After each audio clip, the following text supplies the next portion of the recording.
Also, just a reminder that within Zoom there is a closed caption function, so you can find that towards the bottom of your screen and within Zoom. If you've been to an I-STARR webinar before, you'll recall that the I-STARR project is supported by a grant from the National Institute on Drug Abuse. It's part of the larger NIH Helping to End Addiction Long-Term, or the HEAL initiative, and it's one of several projects that comprise the Consortium on Addiction Recovery Science, or the COARS network. Let's go to the next slide. So I'm Dr. Amy Maracle. I'm a research scientist in the Alcohol Research Group at the Public Health Institute. I co-lead the I-STARR project with Dr. Carmen Masson, who's a professor of psychiatry in the School of Medicine at the University of California, San Francisco. The team also includes co-investigators Sarah Zemore and Lenny Jason, biostatisticians Liba Lee and Mina Subbaraman, communications specialists Diane Schmidt and Dustin Kebsu, and the team's project coordinator is Quinoja Capitani. Let's go to the next slide. So the I-STARR project activities are guided by an absolutely amazing 17-member advisory board comprised of a diverse group of leaders from across the country. So for example, our advisory board members represent recovery and recovery housing leaders, treatment providers and payers, national policy advocates, as well as a host of researchers and educators. Let's go to the next slide. So let me tell you about who you'll be hearing from today. I'm very excited to be introducing three very accomplished speakers. We'll first hear from Dr. Jody Dewey, who's a professor, who actually is a research scientist at the Chestnut Health Lighthouse Institute. Dr. Dewey is a trained qualitative researcher with over 20 years of experience interviewing unique populations across criminal, legal, and health institutions. She has expertise in gender and racial equity and utilizes a community-driven and critical feminist approach towards system improvement. From 2000 to 2021, she held a variety of academic positions at Concordia University, including that of tenure professor of sociology, interim department chair, and director of the criminal justice program. Over the past 30 years, Dr. Dewey has worked, volunteered, and researched probation, police, and prison environments. In 2021, Dr. Dewey made a career shift from academia to a research scientist position at Chestnut Health Systems, where she conducts applied behavioral health research. So we'll hear first from Jody, but we'll also hear from Dr. Stephen Blanco, who's a professor in Temple University's Department of Criminal Justice, with prior positions held at the University of Pennsylvania and Columbia University. So Dr. Blanco is an internationally recognized scholar whose work has been funded by the National Institute on Drug Abuse, the Department of Justice, and other foundations as well. His research focuses on the integration of behavioral health interventions in adult and juvenile justice systems, the impact of substance use, HIV, and other health issues on adults and adolescents, and developing and testing interventions to improve implementation of evidence-based sciences or evidence-based services in correctional, drug court, and other settings. He's authored 4 books and more than 125 journal articles and book chapters. Dr. Blanco is a fellow of the Academy of Experimental Criminology and is a recipient of their Lifetime Achievement Award. And last but certainly not least, we'll also hear from Daniel Walsh. Dan is the founder of the Lifehouse Group and Lifehouse Behavioral Health. As the Chief Executive Officer, Dan is responsible for leading management and staff, developing sound financial practices, ensuring that organizational and strategic goals are met, and implementing evidence-based practices that follow a harm reduction approach to recovery. The Lifehouse Group, which is based in Dixmoor, Illinois, is the largest recovery home provider in Illinois. It provides stable housing and wraparound services to approximately 170 adult men to ensure that they have the best opportunity to be successful in their recovery. So Dan has a degree in economics from the University of Illinois Urbana-Champaign, and an MBA from the University of Chicago. He's passionate about creating recovery programs that work, and Lifehouse facilities, counselors, and programs do that by meeting people where they're at and helping them decide where they want to go. So without further ado, let's turn the presentation over to Dr. Dewey to get things started on the topic of meeting the recovery needs of criminal legal system involved individuals.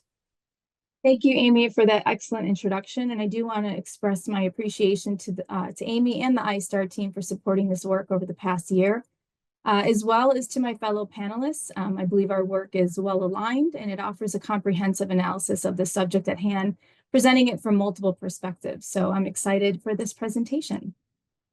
Just to give you a little bit of background of the population that we're referring to, 85% of people experiencing incarceration either meet clinical criteria for a substance use disorder or were under the influence of drugs or alcohol while committing the crime, leading to their initial detention. And very few have access to SUD services while incarcerated.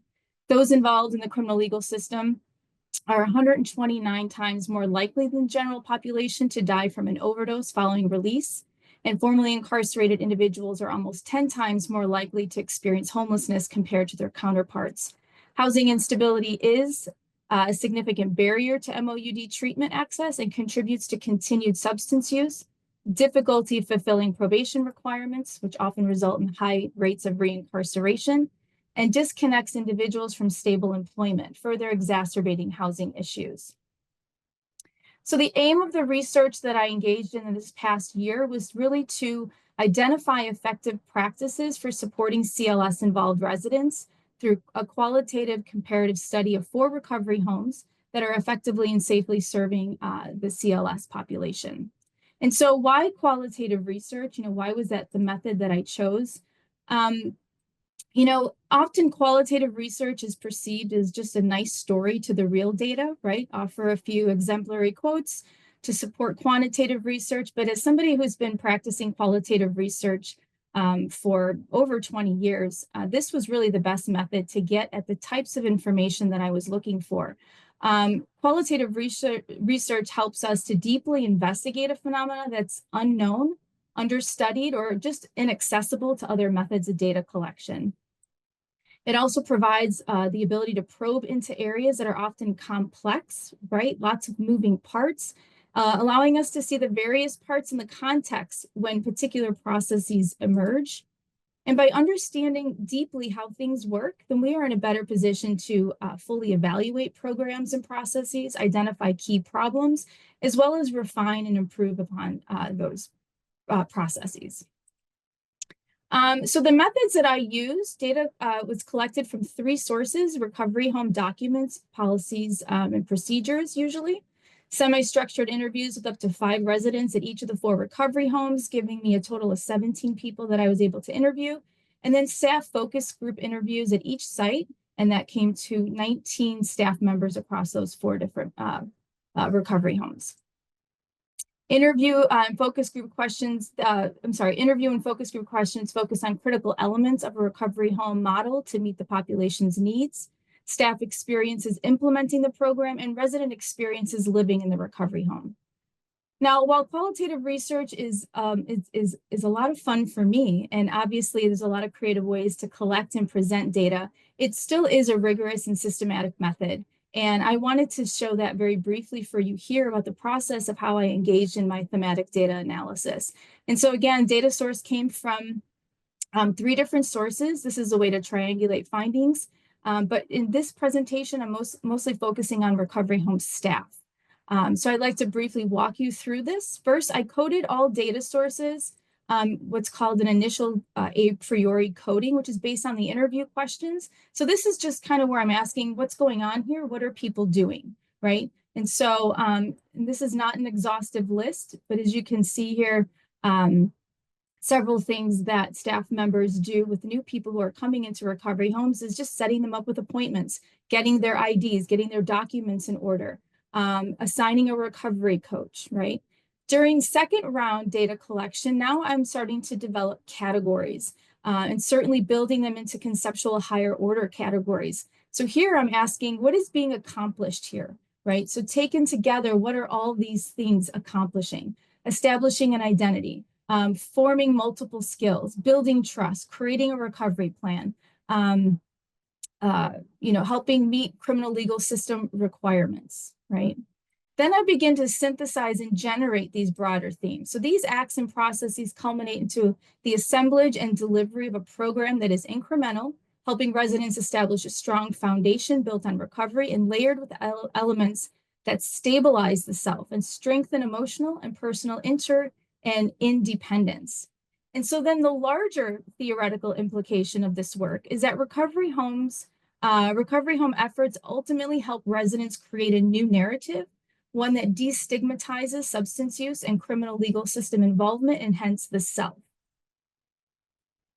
What it also does, another implication of this work, is that it addresses some of the criticisms of the criminal justice system.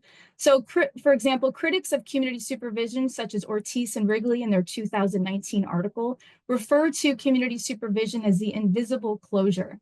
And so they argue that community supervision fails to serve as the intended alternative to incarceration and instead perpetuates oppression by keeping individuals tied to the criminal justice system.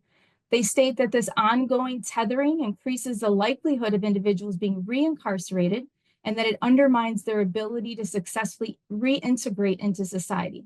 I, in fact, found that recovery home staff play a crucial role in helping clients meet criminal system requirements, foster positive relationships between staff and agents, and ensure court mandates do not undermine clients' recovery and/or reentry. So what I'd like to do is get into some of that data.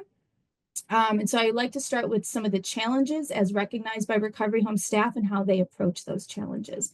So the first thing is anxiety of getting life back. So oftentimes when people come into a recovery home, they are experiencing a lot of anxiety. They've often lost time due to incarceration or substance use and feel responsible to support themselves and family. Further, those under community supervision may be required to find a job, as many also must pay court fees and restitution.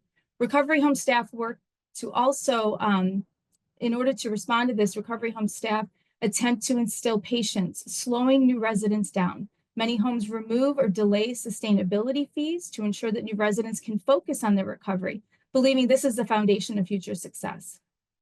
To this end, staff also work to create a safe environment that is substance-free and supportive for new residents. Another challenge is post-release adjustment that causes anxiety. So having lived in carceral settings, or even for some people who are living on the streets, some for many years, coming into recovery home can be a huge adjustment. So recovery home staff provide basic necessities and then assign a recovery coach or case manager to co-identify, and that's important, to co-identify short and long-term needs and recovery goals. Another challenge is lack of trust. Many individuals coming into recovery homes. Oh, I'm sorry, one second before I get there, I forgot about the quote. We do a bunch of assessments right out of the gate, and that helps us put together an individual recovery plan. And I think this is the most important piece, is that last sentence, and that helps to point people in a positive direction and maybe corral some of that energy. So again, a lot of people coming in recovery homes, a lot of impatience, they want to get their life back. Recovery home staff really harness that energy and direct it in the right way. The second challenge is a lack of trust. So many individuals coming into the recovery homes, they do not trust the systems. They've had a lot of history, a lot of trauma, as one recovery staff member described it. So recovery home staff with lived experience understand that what one person called the continual trauma experienced by being in multiple government systems, especially the criminal justice system. Recovery home staff use their experience to ease their fears and build trust, because they have a deep personal understanding of recovery and reintegration. They serve as both a voice and an advocate, as well as helping to translate processes to new and often overwhelmed residents.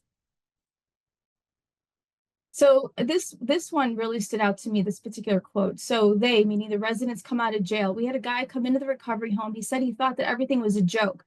When is somebody going to come get me, right? And I actually heard this a lot with residents. They didn't know if they could trust the recovery home, right? Is someone just going to come and arrest me, and everything that I've worked for is not going to mean anything? And so having recovery home staff that understands this stress was really important within this space.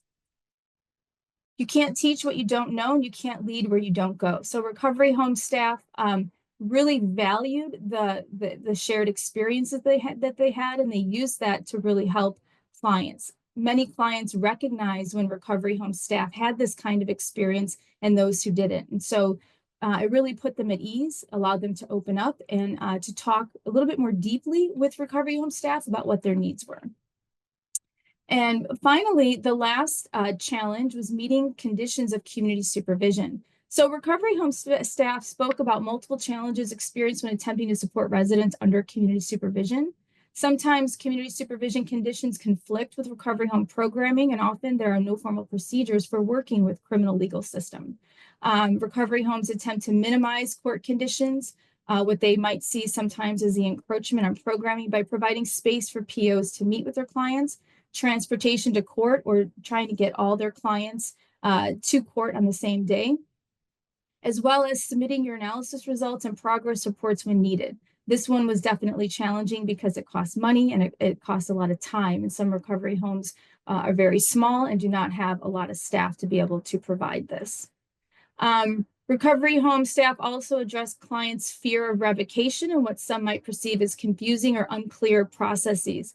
And to address this, some staff held in-house programming to teach residents about the court system and navigating relationships with POs, as well as protecting residents through strict movement rules for, controlling sort of where probation officers, parole officers can access what areas in the recovery home.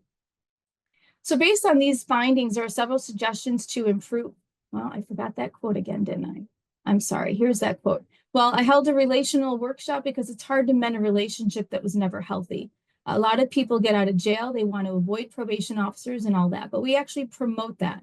Hey, make that connection, challenge that parole officer or probation officer to be exactly who they say they are.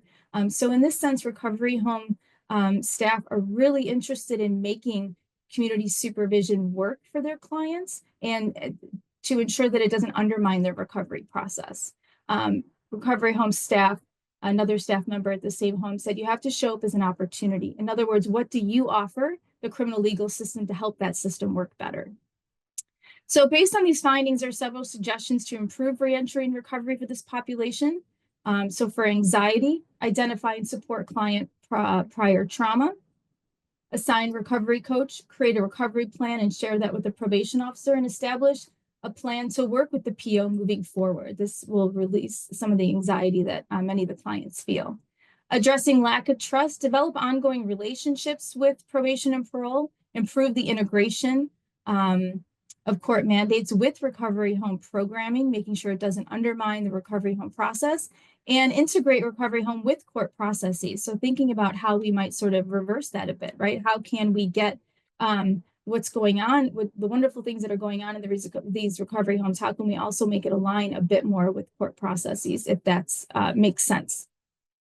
And then educate residents on positive strategies to navigate the criminal legal system and develop long-term cross-agency collaboration, which that's the piece that I'm working on now to establish a grant to pilot test an intervention that could do that, because I think that's extremely important. So in conclusion, staff adapt recovery home programming to better support CLS residents. Using their experiences with recovery and justice involvement, they help residents meet court requirements, address institutional trauma, and improve relationships with probation and parole officers. Staff serve as intermediaries, developing more effective strategies for engaging with the criminal justice system. Recovery home staff make community supervision work, redefining what Ortiz and Wrigley call the invisible closure into a space where they can reconcile intra-agency misalignment and foster the integration of support necessary for criminal legal system involved residents to progressively work towards independence required for successful reentry and recovery. Thank you. And next we have Dan Walsh from Lifehouse, a recovery home serving this population, and he will share insights into the work his staff has undertaken to address reentry and reintegration needs. Yeah, thank you very much, Jody. I appreciate that, and I appreciate your putting that all together. So essentially, when somebody might ask, why would you choose a recovery home when you're going to be leaving the criminal justice system? What is that a recovery home would be able to provide that somebody else could perhaps not provide? There are a few things that I think are particularly valuable. It's the ease of transition for people into stable housing. Whatever type of stable housing they're going to be going into is very important. Having parole agents that are capable of locating the people, having a more consistent conversation and relationship with the parole agent is going to ease that transition, as well as knowing where you're going to transition prior to release from an incarceration setting is really valuable for people's peace of mind and helping them to understand how to frame their return to society. And then, of course, there's the other aspect. One of the alternatives would be, and the familiar alternative would be to return to the same people, places, and things that you came from prior to that, because that's what you know, that's what you're comfortable with. And oftentimes going back to the same people, places, and things leads to the same result, which led to incarceration in the first place. So we've seen that when people go back to family style environments, just to their own family, their own friends, their own people where they had known prior to incarceration, the incarceration rate of those people skyrockets.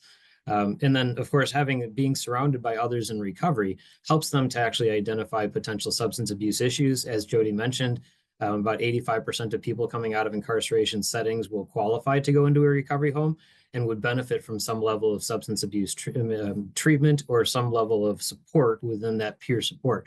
So being surrounded by peers that are going through similar types of recovery processes is really valuable. And oftentimes that social model really works very well to help people show each other the way as they're developing in that system.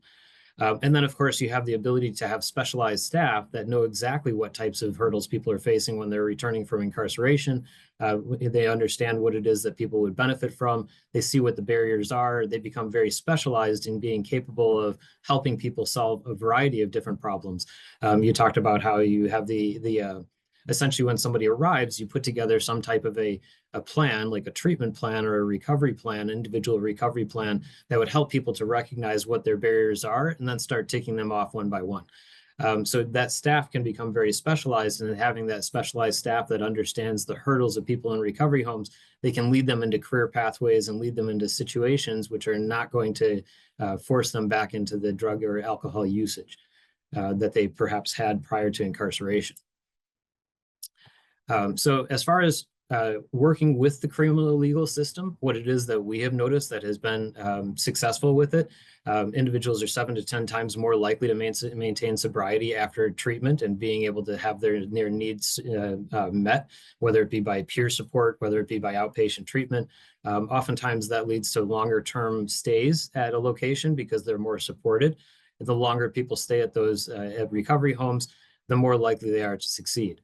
We had previously done a measurement of what the success rate was of people who had been in recovery homes, the length of time they spent in recovery homes, and then the transitional time or the transitional success rate.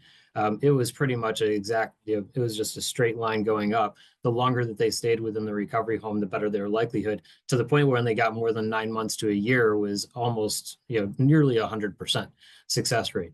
So keeping people engaged in there obviously is going to have a much better impact on their recovery and their reentry into society. It says here too, individuals who participate in recovery programs are up to 50% less likely to reoffend. So that obviously will help the criminal legal system as well. Keeping people clean, keeping people on the right pathway helps out the criminal legal system.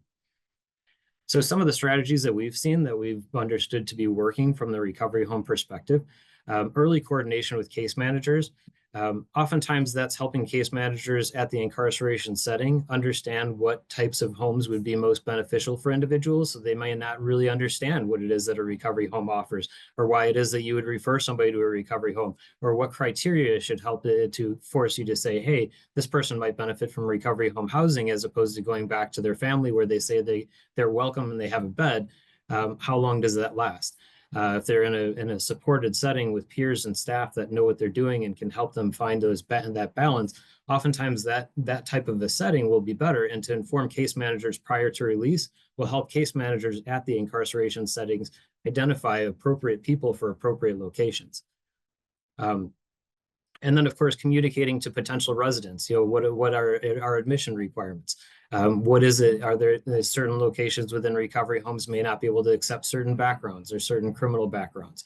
There are a variety of different criteria upon which recovery homes would base their selection process. So informing individuals will help them to self-select whether or not they would be a good fit for the location that they're going. And it would be more likely to have improved fits so that you don't end up having somebody that arrives at a location only to discover they're not going to be accepted at it. And now they're in a state of limbo, and the parole officer is trying to react on the spot, trying to find a new location for them to be housed. So being able to communicate to people prior to their release from incarceration is really valuable as well. As far as the engagement with judges in the parole system, something that we do individually, we can do weekly reports with the court system so that they understand what it is that a person is doing while they're not in the court system. So that is kind of the eyes and ears of the judicial system, so we can communicate that and then help to identify if they're starting to fall short on something. We can help to identify that and prevent it from becoming a larger problem, but we can prevent it in advance. Doing drug testing on site from our individual location, oftentimes it would take somebody on public transportation, perhaps an hour to get to and from the court. If we didn't do drug testing at our site, they would have to then travel. They find out every day randomly whether or not they're selected for a drug test, and they would have to spend at least 2 or 3 hours of their day just to get a drug test done. Something we can do in a recovery home, we can go ahead and give them the drug test right on site, and then it saves everybody time, saves the parole agent time, it saves the judge time, it saves the individual time.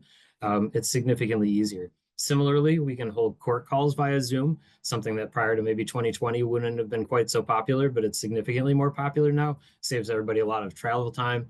And then, of course, grouping court times together for multiple residents. So if we want to transport one person in a half an hour away, that would be difficult. If we have 10 people that are all going, they can schedule them back to back to back to back. We can go ahead and drive them down. It's significantly easier, saves everybody time. And of course, the judicial system loves it because they know that they're going to get 10 people in a row. They're not going to have no-shows. They're not going to have to track people down. They know 10 of them are going to get off of the bus. And then as far as deflection programs, it's another thing that we work with, particularly where we are in the Cook County judicial system where Chicago is. We work with a couple of the Cook County drug courts to try and help, because not all incriminating offenses or incarceration offenses would really be beneficial to the person for them to go into a prison system. Oftentimes, if they had a drug offense, it would make more sense for them to go to a recovery home and then be on a parole setting as opposed to sending them into an incarceration setting. So some of the deflection programs that they're working on, those are some of the things that can benefit people and individuals as well as the court system as a whole by helping to actually address the root of the issue that's a problem and not sending them to a prison setting where they may not get their needs met. Only about 14% of people in the incarceration setting get any type of outpatient substance abuse treatment prior to release.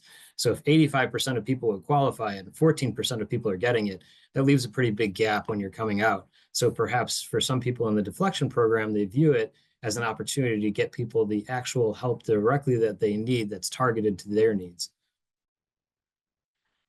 So some of the success stories that we found that have been working, just last Thursday or a couple Thursdays ago, we had 6 of our residents that graduated from the Cook County RAP program.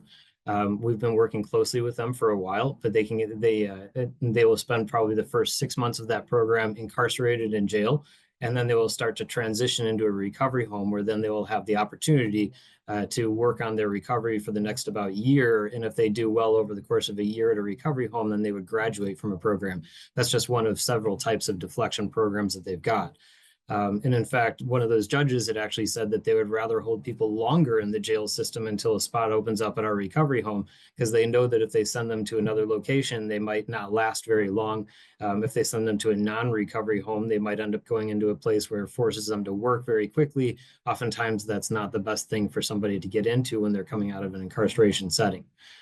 Then another of our residents said that he didn't necessarily know what recovery was. He was debating on getting into recovery. And some of our residents have talked about this too, that they didn't really realize what a recovery home did. They didn't understand the difference between us or maybe any recovery home and another type of setting. A lot of things get lumped in together. And so oftentimes in different states, recovery home isn't necessarily even a term. So it kind of depends how different states handle it, how the different states title it. So that he was talking about how he had waited until a spot opened up with us, and he said it was the best thing that could have ever happened to him. We've oftentimes heard that kind of a thing. Another resident talking about how they've never been clean for longer than 3 months, just hit a year. We get a lot of those types of stories when you have people that are supported and you can meet the needs and also address the barriers that they've got. So I think if you have a recovery, obviously I'm a big advocate for recovery homes, but I think that is an excellent location for people to transition to post-incarceration. So some of the strategies that we'd like to explore further, things that we've seen that have been working and maybe something that we'd want to pursue a little bit further: expand access to case management services for individuals nearing release from incarceration. I think that access would be able to inform people that are coming out of incarceration where might be a more successful setting for them to transition to. So I think that's something that we'd love to explore further. And then in the continuum of care for individuals transitioning out of incarceration, let's say, for example, that 85% of people may benefit from having some type of outpatient substance abuse treatment after they would be released. Introducing them to somebody that may be in the area in which they are going to be returning, and maybe doing some type of an introduction so that they could meet them prior to release, so that they have a warm handoff after release. Would love to see something like that. Those would be something I think that would encourage stability, and it would also dispel some nervousness perhaps on the part of the individual that's returning about the area that they're moving to and whether their needs are going to be met. As well, I would love to see more outpatient substance abuse treatment within incarceration. Obviously, if only 14% are receiving anything and 85% may benefit from it, there's a pretty good sized gap there that, especially within the last 2-3 months prior to release, that would be really where you'd want to hit it, I think. Having the ability to address some of those needs prior to them becoming a problem, I think would be very beneficial. And then also, obviously, MOUD has been a topic of discussion. Having things, there are still many recovery homes, even in the state of Illinois, that don't accept any type of MOUD. They wouldn't take methadone, or they have limits perhaps on it. 10 years ago, in this conversation, it probably would have been 0 recovery homes would allow it. Now it's probably half in the state of Illinois. That's obviously moving in a positive direction. But yeah, I think as more knowledge comes out about this, and as there becomes less stigma about it, I think it would be something that would really benefit inside of the incarceration setting, as well as transitioning out into the recovery home setting. And then having that continuum of care of somebody establishing their base usage of something like a methadone prior to release, and then post-release having the same dosage, that would be something that I think would really help people as they transition out to have that level of stability. So now I'm going to turn it over to Stephen or Jody, if you'd like to provide an introduction there.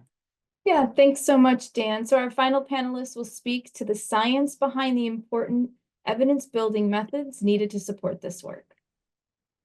Thanks, Jody and Dan. Great presentation. So we'll take a little bit of a step back and think about, both Jody and Dan alluded to some of the challenges and success stories of working at recovery home staff working within the criminal legal system, particularly with community corrections, probation, parole agencies. So implementation science is really about informing us using theories, frameworks, measures, interventions to get different disparate systems to work more effectively together, to implement effective programs such as recovery homes, to change staff, organizational and systems, procedures and processes and attitudes to lead towards a more effective integration of these two systems. So this cartoon kind of illustrates the problem. I want you to find a bold and innovative way to do everything exactly the same way it's been done for 25 years.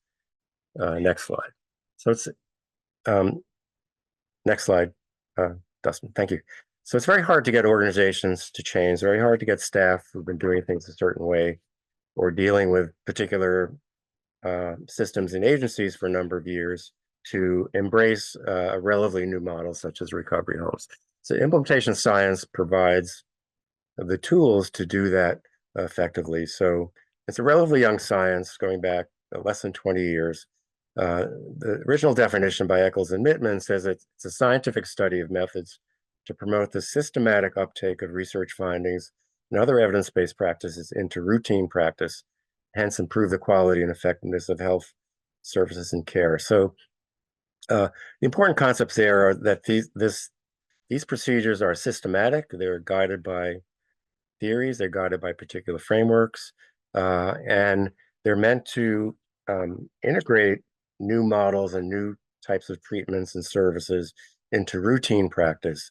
In other words, scaling up the recovery home model, for example. An example that Dan gave about ongoing resistance to MOUD. How do we, what tools do we have to get recovery homes and criminal legal system key individuals to embrace MOUD and use that in their within their models. So it's introducing and sustaining evidence-based practices over time with fidelity. So adopting the practice, sustaining it over time, and doing that with fidelity are three of the three challenges that can be guided by and assisted by implementation science. Next slide. So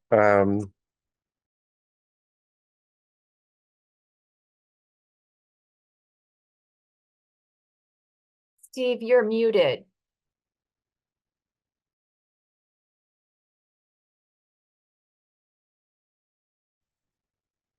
that's the danger of a mouse pad as opposed to, anyway, touchpad rather. So the myth is if you have an effective model out there, such as recovery homes or MOUD, you just introduce it, you train a few people, and they'll adopt it and implement it with fidelity. That is a myth. So you can come with a better mousetrap, and everybody will adopt it.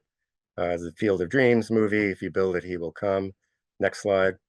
The reality is much different. It's going to be very difficult to implement evidence-based practices or innovations.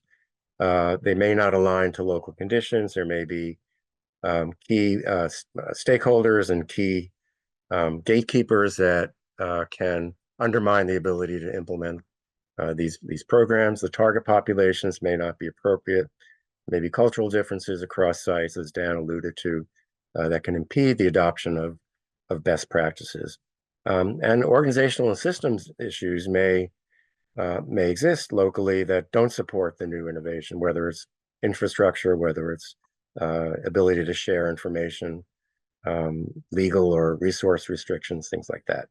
And clients may or may not be motivated to seek services or have the information needed to seek those services. So the bottom line is that there's a very low penetration into the target population that we seek to help, and the staff who we need to embrace this innovation. So rather than if you build it, he will come, it's more like if you build it, a few people might come, and they might or may not be the appropriate people for that service. Next slide. This is a problem that's not just seen in the criminal legal system and behavioral health. It's a common problem in healthcare in general, that evidence-based treatments, even in medical settings, are very slow to be adopted and to penetrate into the healthcare professional world, if they ever do. It can take more than 15 years to turn a minority of original research into routine and direct benefits for patients. And there are a number of steps that have to happen between the research. So we have a lot of research now on recovery homes. So translating that research into actual implementation and scaling up of recovery homes and recovery homes that are following best practices is a very long process. So what implementation science can do is both inform how that process should work, make it more effective, and speed it up. Next slide. One of the challenges is that even when effective programs are implemented, they don't penetrate enough into the target population or into the staff who we want to be using this. So public health, the public health impacts, that is the population impacts of innovations, depend not only on their effectiveness, but also how many people they reach. So the population impact is a product of the effect size and how well it penetrates into the target population, how many clients are served, how many staff embrace the new models and implement it effectively. And most evidence-based health interventions serve only a small proportion of the target population. So implementation science also helps us maximize that penetration.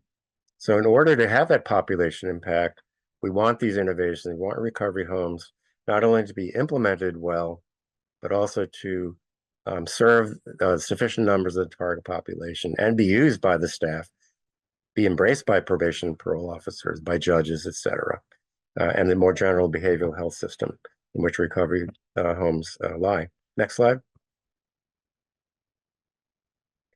So Jody mentioned the idea of systems integration. So we have the criminal legal system, we have the treatment system or behavioral health system. These two systems don't normally effectively communicate and collaborate with each other. So let's just spend a minute before I wrap up talking about the idea of systems integration, what that means, and what some of the barriers are that recovery homes face and other substance use treatment and recovery programs face when trying to integrate with the criminal legal system. So according to Conrad, it's a process by which two or more entities or systems establish linkages to improve outcomes for people in need. And there's a kind of a hierarchy of that. So at the minimum, different systems and organizations within those systems are at least sharing information, talking with one another in an informal way. That's relatively easy to do, but it's not effective in terms of what we're trying to accomplish. And at the higher end, you have true integration where two systems are working collaboratively on an ongoing basis, sharing with similar missions, sharing staff, sharing trainings, effectively sharing data as well, and collaborating in a meaningful, formal way. Slide. Just very quickly, I just want to go through a couple of the barriers to systems integration, and then wrap up by explaining how implementation science gives us the tools to improve that integration, make it happen, and help it sustain over time. So there are many gatekeepers in the criminal legal system who can serve as barriers to people getting into recovery homes, whether it's prosecutors, judges, probation officers. All of those individuals can derail efforts to integrate recovery homes into the criminal legal system. The missions may not align. Criminal legal system focusing on public safety and triaging people based on public safety risks rather than public health need can limit the extent to which criminal legal system agencies use recovery homes, funding and staff resources, of course, and then organizational culture and climate that allow staff to understand the value of recovery homes, accept the model, and be motivated to work effectively with recovery homes. Next slide. Then other issues such as need identification. What are the client needs? Are they appropriate for recovery homes? Are they at a point in their recovery that they will benefit from recovery homes? Can we share data between probation, parole, and recovery homes? Training issues, things like that. Stigma against recovery homes, et cetera. And then the role of probation officers, as Jody was talking about. Probation officers need to be brought along to the value of recovery homes, and that implementation science provides tools in order to do that. So next slide. So we need a structured process to implement recovery homes and other evidence-based practices in an effective way. And when that's done in a structured and ongoing structured effort to move beyond the initial adoption of recovery home to foster long-term integration of recovery homes with the criminal legal system. That is something that implementation science can help with. So next slide. This needs to be, again, a structured process. We may need to retrain staff to both on the recovery home side and the criminal legal system side to understand the values, the missions, the challenges within the other systems, and provide a structured and staged process for implementing recovery homes, whether it's starting a new recovery home or having the criminal legal system staff learn about the recovery home and its value. So that there's a number of steps involved in that, which I don't have time to go into.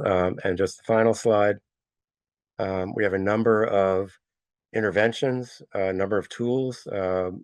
Recent research identified 60 or 70 different interventions that could be used to foster implementation, whether it's initial adoption, ongoing, monitoring of fidelity, things like that. These are just a couple of examples. One I'll just point to and then stop is known as a local change team, where you actually bring, and I've done this in a number of studies, you bring people from the treatment side and the criminal legal side together to identify a common goal or common process improvement that's needed and work in a structured way using data-informed decision-making to actually change policies and practice over time. And it's just magical how just bringing people together in a structured way to work towards a common goal can really accomplish amazing things within the system. And sometimes the fixes are quite simple. So I'll stop there and look forward to questions and comments.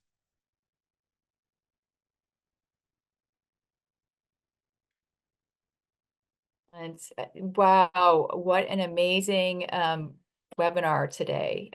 Jody, Dan, Steve, just jam-packed full of information. So at this point, we would like to open things up for questions for our presenters. You can drop them into the chat. Feel free to raise your hand, unmute yourself. We do have a good 5 to 7 minutes for Q&A. And we have a hand already. Dr. Lenny Jason. Thank you. That was excellent, all three of you. And Steve, I'm just wondering, the local change team, at the end, you suggested something had happened.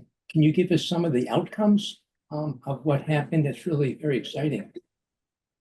Sure. So one example, I'll give you a couple of quick examples. One, working with probation and a major treatment provider in Philadelphia, the probation officers were very frustrated because they were not getting treatment progress information on a timely basis about their clients from the treatment provider. Local change team came together to work on that issue and was able to develop a procedure whereby the treatment staff put together weekly reports and sent those, identified a point person in probation who would receive those reports, created a system for disseminating that information to probation officers, and it was a relatively simple fix, and it resulted in much better communication between those two entities.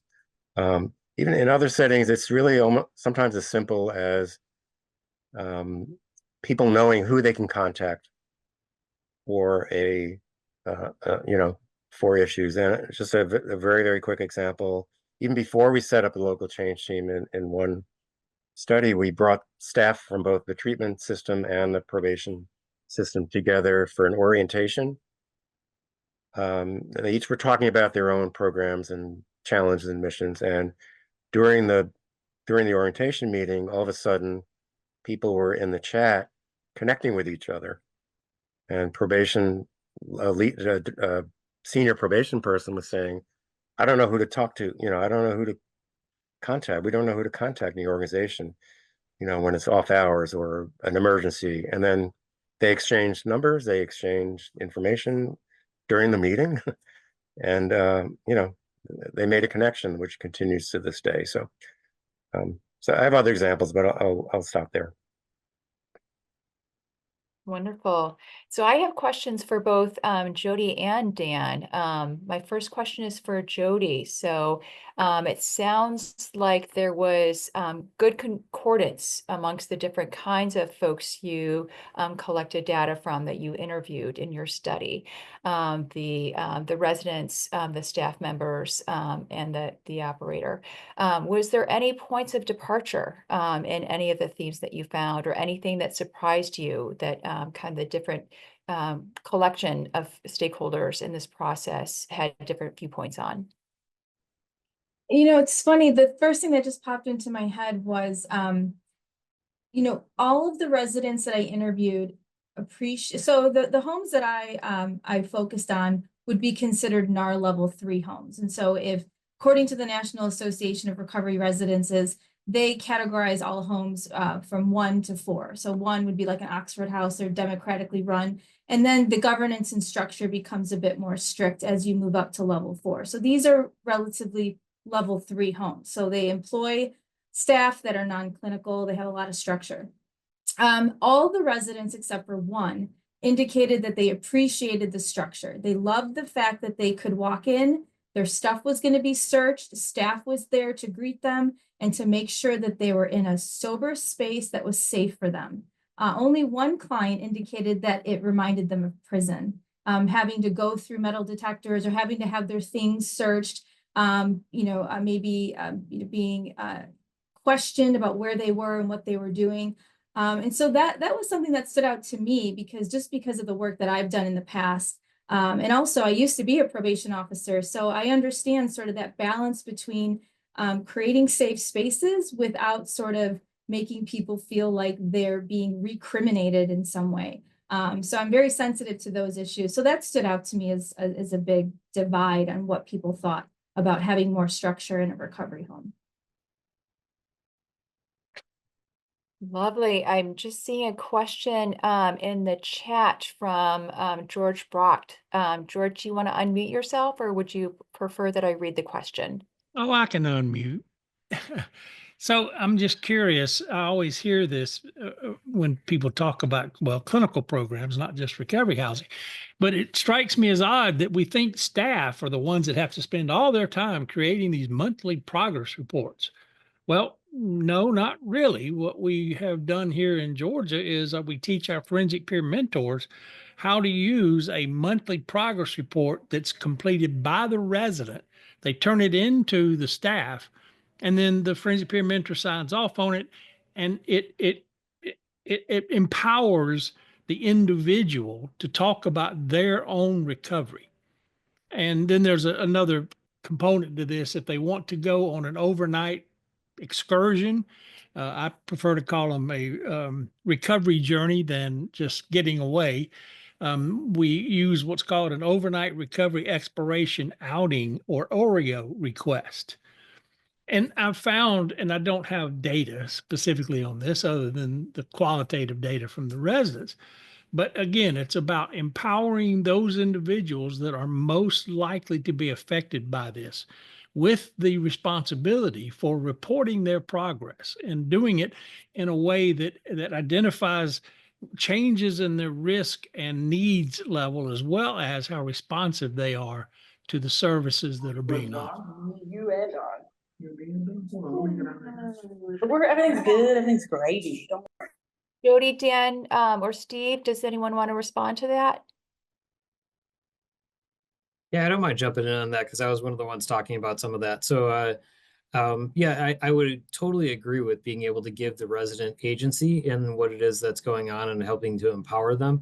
I think one of the reasons why it is that we want to involve staff as well as we want to make sure that the goals they're setting them for themselves are both realistic, as well as kind of conducive. I mean, you think about motivational interviewing, you want to make sure that they're setting goals that are conducive to their long-term goals. So I think sometimes left to their own devices, you're going to have people that are going to go ahead and come up with some goals that maybe are not going to be benefiting their long-term goals. You don't really need a 50-inch widescreen television when you can't actually afford to move out into another place. So, there are certain things that people would do that they might not recognize that they might not be setting the best goals for themselves, which is why we want to kind of make it a collaborative approach and help them to think about all the different components of their recovery process. But I do completely agree with the idea of giving residents further agency in what it is that's going on and empowering them, because those are skills of independence that they're going to need long after they're gone from a recovery home. Yeah, and I Dan.